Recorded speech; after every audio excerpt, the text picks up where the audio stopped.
નમસ્કાર વિદ્યાર્થી મિત્રો, ગયા પીરિયડની અંદર આપણે રોકડ અને ઉધાર વ્યવહાર ઓળખવાના આપણે નિયમોની સમજૂતી મેળવી હતી. હવે આજે આપણે તે જે નિયમોની સમજૂતી મેળવી હતી તે નિયમના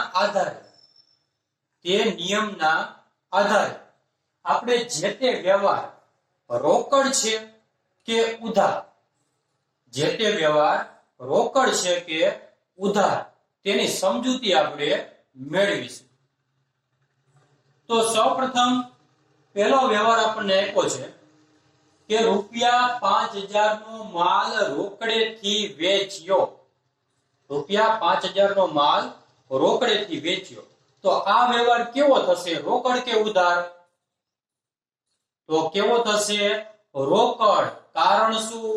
તો કે આપણે રોકડ વ્યવહારની અંદર ઓળખવાના નિયમની અંદર જોઈ ગયા હતા કે જે વ્યવહારની અંદર રોકડ, બેંક કે ચેક શબ્દનો સ્પષ્ટપણે ઉલ્લેખ આપેલો હોય તે વ્યવહાર કેવો હોય? હંમેશા રોકડ. તો અહીંયા જો આ વ્યવહારમાં ચોખ્ખું કીધું કે 5000 નો માલ રોકડેથી વેચ્યો, રોકડ શબ્દ ચોખ્ખો આપ્યો એટલે આ વ્યવહાર કેવો બનશે?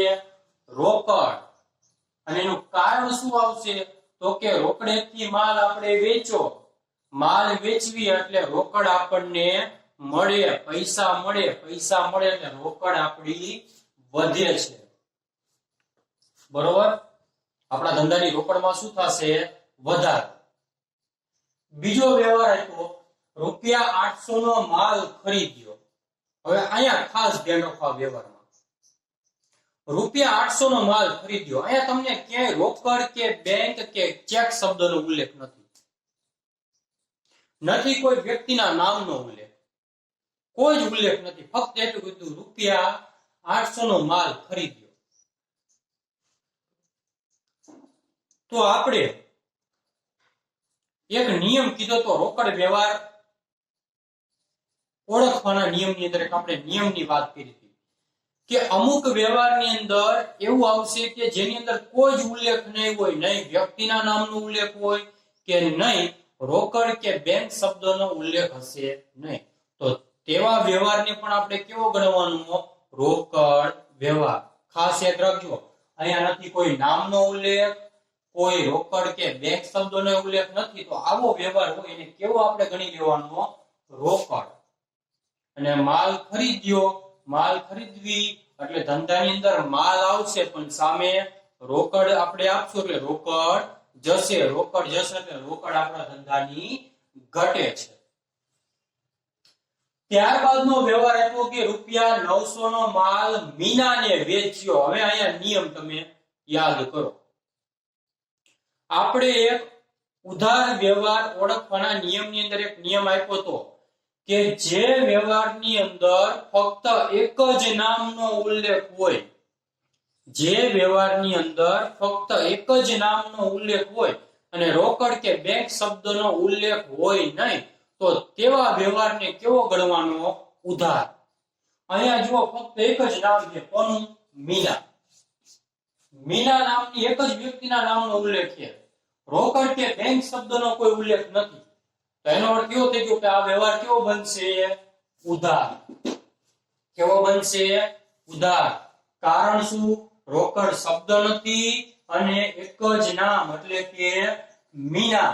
એક જ નામ એટલે મીના. મીનાના નામનો એક જ નામનો ઉલ્લેખ છે, એટલા માટે આ વ્યવહાર કેવો બની જશે? ઉધાર. ત્યારબાદનો વ્યવહાર છે કે ₹2000 નો માલ નમૂના તરીકે રોકડેથી વેચ્યો. ₹2000 નો માલ નૂતનને રોકડેથી વેચ્યો. નમૂના તરીકે નથી પણ નૂતનને છે. ₹2000 નો માલ નૂતનને રોકડેથી વેચ્યો. હવે આ વ્યવહાર તમે જુઓ. અહીંયા પણ આ વ્યવહારની અંદર કેટલા નામનો ઉલ્લેખ છે? એક જ નામ. એક જ નામ છે. કોણ? તો કે નૂતન. પણ પાછળ જુઓ તમને ચોખ્ખું કીધું કે નૂતનને માલ વેચો, ભલે એક જ નામ આપ્યું પણ રોકડેથી, રોકડ શબ્દનો શું આવી ગયો? ઉલ્લેખ. તો તો રોકડ શબ્દનો ઉલ્લેખ આવ્યો તો એ વ્યવહાર કેવો બની ગયો આપણો રોકડ. તો આ વ્યવહારના લીધે આપણા ધંધાની રોકડ વધે છે. અહીંયા તમે બે વ્યવહાર વ્યવસ્થિત તમે જો તો તમને ખ્યાલ આવી જાય. ત્રીજા વ્યવહારની અંદર આપણે કીધું કે ₹900 નો માલ મીનાને વેચ્યો, પણ એની અંદર રોકડ શબ્દનો ક્યાંય ઉલ્લેખ નથી અને મીના ફક્ત એક જ નામનો ઉલ્લેખ આપ્યો. જ્યારે અહીંયા 2000 નો માલ નૂતનને વેચો, એક જ નામ એ નૂતન, પણ સામે પાછળ શું કીધું રોકડેથી, એટલે રોકડ શબ્દ સ્પષ્ટ આપ્યો. બરોબર. તો આ નિયમમાં આટલું ધ્યાન રાખવાનું. પાંચમો વ્યવહાર ₹5000 પગારના ચૂકવ્યા. ₹5000 પગારના ચૂકવ્યા. તો હમણાં નિયમ કીધો એ જ પ્રમાણે આ વ્યવહાર કેવો બની જશે રોકડ. એનું કારણ શું? તો અગાઉ જ આપણે એક નિયમ કીધો કે જે વ્યવહારની અંદર કોઈ નામનો ઉલ્લેખ ન હોય કે રોકડ કે બેંક શબ્દનો પણ ઉલ્લેખ ન હોય તો તેવા વ્યવહારને કેવો ગણી લેવાનો રોકડ. એક જ ખાલી એટલું યાદ રાખવાનું કે કોઈ પણ વ્યવહારની અંદર જો કોઈ નામનો ઉલ્લેખ ન હોય અને ઉધાર ખરીદ્યો કે ઉધાર વેચો એવો પણ ઉલ્લેખ ન હોય તો સમજી તે વ્યવહાર કેવો સમજવાનો રોકડ વ્યવહાર જ સમજવાનો. અને બીજી વસ્તુ કેવી રીતના ખબર પડી જાય કે આ વ્યવહાર રોકડ જ છે? તો પાછળ તમને શબ્દ આપ્યો ચૂકવ્યા. શું શબ્દ આપ્યો? ચૂકવ્યા. એટલે ચૂકવ્યા એટલે રોકડ વ્યવહાર જ હોય. છતાં તમારે અમુક શબ્દ યાદ રાખી લેવાના. જો કોઈ વ્યવહારની પાછળ ચૂકવ્યા, મળ્યા, ચૂકવ્યા, મળ્યા, બરોબર, આવા શબ્દ આવે ચૂકવ્યા, મળ્યા, તો સમજી લેવાનું તે વ્યવહાર કેવો છે રોકડ વ્યવહાર. કારણ કે આપણે કોઈને પૈસા ચૂકવ્યા હોય ત્યારે જ આપણે ચૂકવ્યા શબ્દ કહીએ. આપણે એને કોઈ પાસેથી પૈસા મળ્યા હોય ત્યારે આપણે કહીએ કે ભાઈ ફલાણા વ્યક્તિ પાસેથી મને આટલા પૈસા મળ્યા. એટલે ચૂકવ્યા મળ્યા શબ્દ હોય તો એ વ્યવહાર કેવો ગણવાનો રોકડ. પછીનો વ્યવહાર છે કે ₹8000 વીમા પ્રીમિયમના ભર્યા. તમે જુઓ શું શબ્દ આવ્યો ભર્યા. એટલે પૈસા આપણે વીમા પ્રીમિયમના ભરી દીધા, ભર્યા છે. અહીંયા ઓલો પણ નિયમ આપણને લાગુ પડે કે કોઈ વ્યક્તિના નામનો ઉલ્લેખ નથી કે ઉધાર કે એવો કોઈ શબ્દ નથી. એટલે આ વ્યવહાર કેવો બની ગયો આપોઆપ રોકડ વ્યવહાર. અને બીજી રીતે પણ આપણને ખબર પડી જાય કે વ્યવહારની પાછળ શું છે ભર્યા. ભર્યા એટલે પૈસા આપણે ભર્યા વીમા પ્રીમિયમના, એટલે રોકડા જ ભર્યા હોય અથવા તો બેંક થી ભર્યા હોય એટલે આ વ્યવહાર કેવો બની ગયો રોકડ. અને રોકડ વ્યવહાર છે પૈસા આપણે ભરવી એટલે આપણા ધંધાની અંદરથી પૈસા જાય તો આપણી રોકડ શિલકમાં શું થાય ઘટાડો થાય. ત્યારબાદનો વ્યવહાર છે કે ₹2000 નો માલ નમૂના તરીકે મફત મળ્યો. ખાસ ધ્યાન રાખજો, ₹2000 નો માલ નમૂના તરીકે મફત મળ્યો. હવે આપણને કોઈક સેમ્પલ અથવા તો નમૂના તરીકે આપણને કોઈક માલ આપી જાય તો એના તો આપણે પૈસા આપવાના નથી.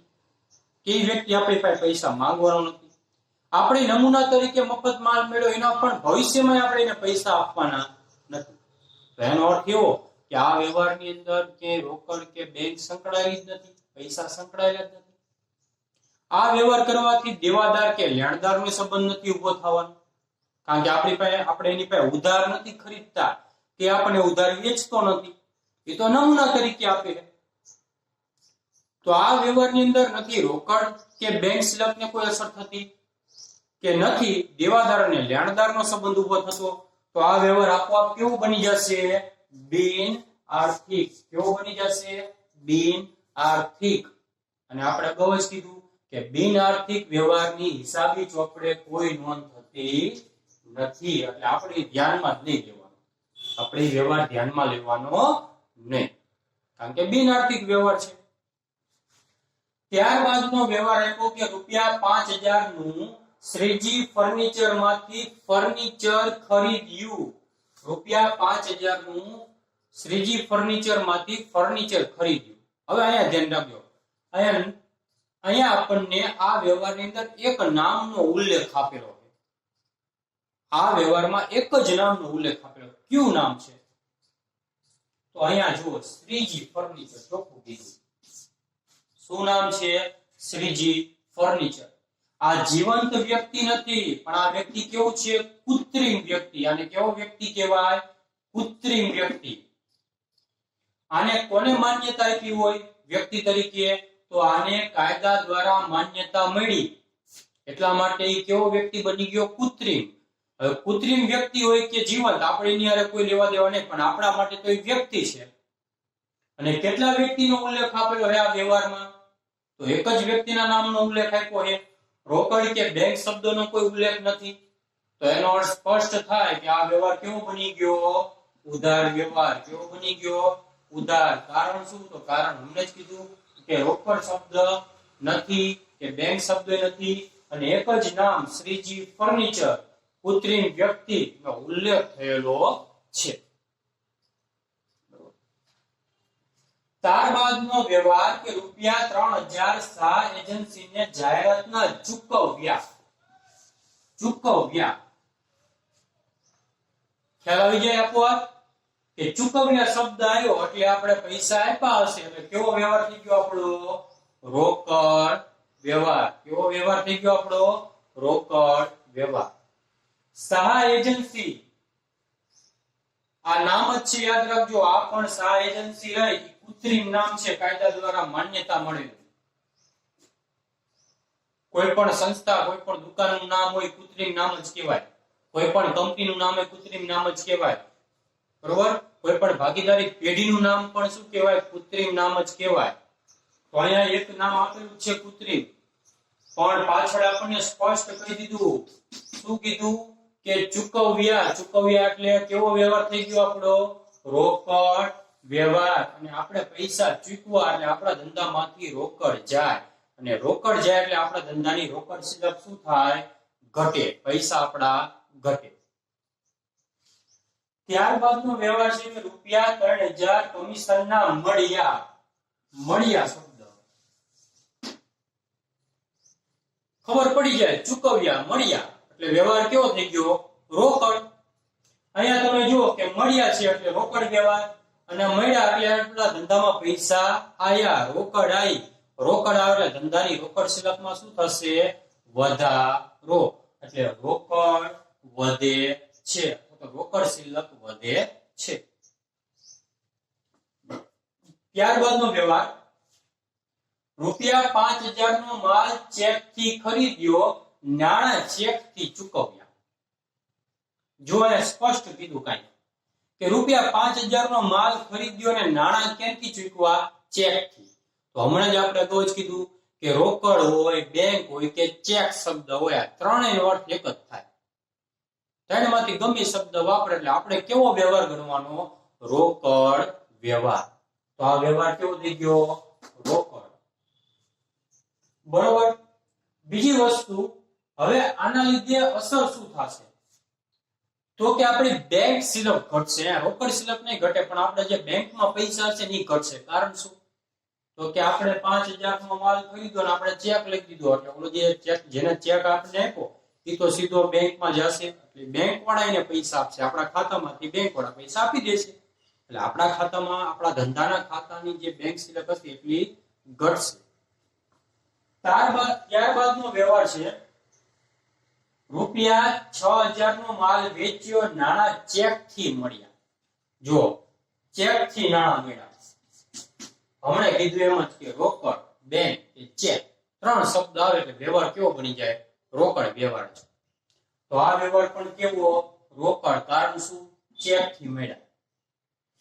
ચેક થી આપણને પૈસા મળ્યા એટલે એ ચેક લઈને આપણે ક્યાં જમા કરાવશું? આપણે બેંકમાં. આપણી ધંધાનું જે ખાતું હોય છે બેંકમાં, ત્યાં આપણે ચેક જમા કરાવી દઈશું. એટલે ચેકના પૈસા આપણા ધંધાના બેંકના ખાતાની અંદર જમા થઈ જશે, એટલે આપણી બેંક સિલક શું થશે? વધશે, અને બેંક સિલક વધે છે. ત્યારબાદનો વ્યવહાર રૂપિયા 5000 ભાડાના ચેક થી મળ્યા. અહીંયા પણ જો ચેક શબ્દ, 5000 રૂપિયા ભાડાના ચેક થી મળ્યા. કેવો વ્યવહાર? રોકડ. અસર શું થશે? તો કે આપણા ધંધાની બેંક સિલકમાં શું થશે? વધારો. કારણ કે જે ચેક મળશે આપણે બેંકની અંદર જમા કરી દઈશું. ત્યારબાદનો વ્યવહાર ₹700 ટેલિફોન બિલના ચેક થી ચૂકવ્યા. અહીંયા પણ જુઓ, ચેક થી શું કર્યા? ચૂકવ્યા. તો આ વ્યવહાર પણ કેવો?